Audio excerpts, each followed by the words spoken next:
Baik, pada hari ini, Jumat tanggal 11 Agustus tahun 2023, kami akan menyampaikan perkembangan penyidikan perkaraan duga tindak pidana korupsi terkait pengelolaan kawasan perdagangan bebas dan pelabuhan bebas wilayah Kota Tanjung Pinang tahun 2016 sampai dengan 2019.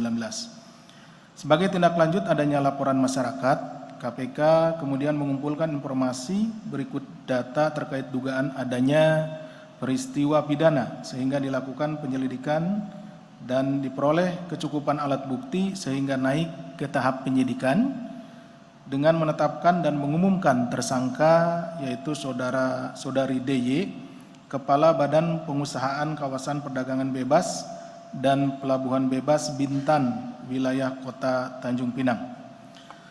Adapun konstruksi perkaranya adalah sebagai berikut.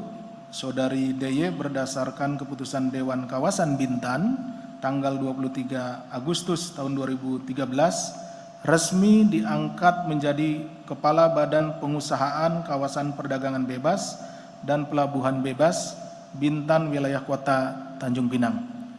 Sekitar Desember 2015, Ditjen Bea dan Cukai mengirim surat resmi perihal evaluasi penetapan barang kena cukai atau BKC ke kawasan perdagangan bebas dan pelabuhan bebas yang berisi antara lain teguran kepada BP Bintan terkait jumlah kuota rokok yang diterbitkan BP Bintan termasuk BP Tanjung Pinang tahun 2015 melebihi dari yang seharusnya, di mana sesuai ketentuan besaran kuota rokok hanya sebesar 51,9 juta batang, sedangkan besaran kuota rokok yang diterbitkan sebesar 359,4 juta batang dengan kalkulasi selisih sebesar 693%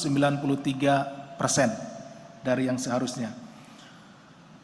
Selama saudari DY menjabat, realisasi jumlah kuota hasil tembakau atau rokok telah melebihi dari kebutuhan wajar setiap tahunnya dengan ditandatanganinya 75 SK kuota. Dengan kebijakan saudari DY tersebut telah menguntungkan berbagai perusahaan pabrik dan distributor rokok yang seharusnya membayar cukai dan pajak atas kelebihan jumlah rokok tersebut.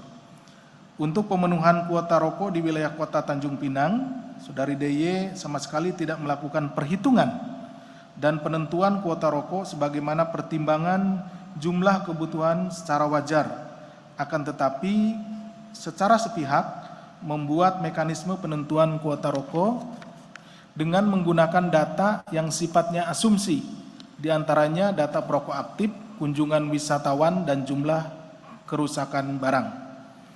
Selain itu, saudari DY juga melibatkan staf dalam menyusun aturan perhitungan kuota rokok, sehingga hasil perhitungannya tidak dapat dipertanggungjawabkan.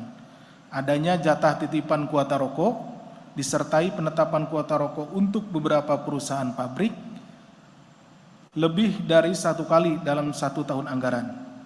Perbuatan tersangka melanggar ketentuan diantaranya adalah Undang-Undang Nomor 17 Tahun 2003 tentang Keuangan Negara, Undang-Undang Nomor 1 Tahun 2004 tentang Perbendaharaan Negara, Pasal 105 Ayat 2C Peraturan Menteri Keuangan Nomor 120 PMK 04 2017 tentang tata laksana pemasukan dan pengeluaran barang ke dan dari kawasan yang telah ditetapkan sebagai kawasan perdagangan bebas dan pelabuhan bebas dan pembebasan cukai. Atas tindakan tersebut, saudari DY menerima uang dari beberapa perusahaan rokok dengan besaran jumlah sekitar 4,4 miliar. Dan tim penyidik masih akan terus mendalami penerimaan uang lainnya. Akibat perbuatan tersangka tersebut diduga mengakibatkan kerugian keuangan negara sejumlah sekitar 296,2 miliar. Untuk kebutuhan proses penyidikan, tim penyidik menahan tersangka DY selama 20 hari pertama terhitung tanggal 11 Agustus 2023 hari ini sampai dengan 30 Agustus 2023 di rutan KPK pada Gedung Merah Putih. Tersangka disangkakan melanggar pasal 2 ayat 1 atau pasal 3 Undang-Undang Republik Indonesia Nomor 31 Tahun 99 tentang pemberantasan tindak pidana korupsi sebagaimana telah diubah dengan Undang-Undang Republik Indonesia Nomor 20 Tahun 2001 tentang perubahan atas Undang-Undang Republik Indonesia Nomor 31 Tahun 1999 tentang pemberantasan tindak pidana korupsi. Demikian.